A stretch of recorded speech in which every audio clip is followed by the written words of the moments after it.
this is Sonia from Happy Space, just popping on to let you know that we are starting our new verses this for the next 4 weeks, and it is all about the cross. As I said previously, when I designed these cards about 3 years ago, this was the Easter period, but we can always look at the cross. We can never grow dull of the cross. Now, the first verse we're going to look at is 1 Corinthians 1:18.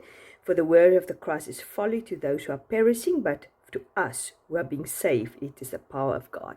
One of my favorite ones. I must say the 4 verses we're doing this month, or this 4 weeks, is absolutely 4 of my favorite verses, and I actually know it almost the best of all the other verses. Some verses you just pick up quickly, and other verses you struggle a little bit with. But this is the verse, so you're going to put that behind your daily section, so you can concentrate on that for the next week. Your old daily verse, you're going to move into your even sections. With other words, you're going to concentrate on that on the 2nd and the 4th and the 6th. Your old even verse, you're going to move into the odd section. With other words, you're going to concentrate on that on the 3rd, the 5th, and the 8th, and so forth. Your old odd verse, you're going to move into the weekly section. I think we did last time Tuesday, so I think we're going to put when. Let me just see. Yeah, I think actually we need to put behind Thursday, but it doesn't matter. You can choose any one. I try to go back and forth, but it doesn't really matter. So then my old Thursday verse, I'm going to put behind the monthly section.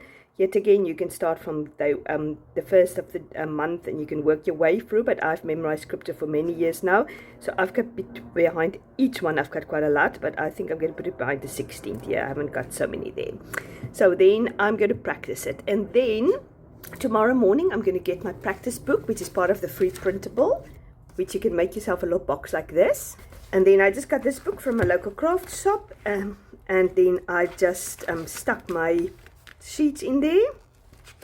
And as you can see, this is the printables I designed for Look to the Cross. If you want to pick this up to decorate your book, I will link it down also below, and also in my story. So yeah, if you want to decorate it, it's sort of a vintage vibe. I love this printables, I must say. So yeah, so here you can see I've started revising it once during the last 3 years. But yeah, so I think what I'll do is I'll just continue tomorrow there. I want to stick a new page on there because there's quite a lot of space there. So yeah, so I'll keep practicing it. And yeah, I hope it's a blessing to you. And you must have a very, very good week. God bless.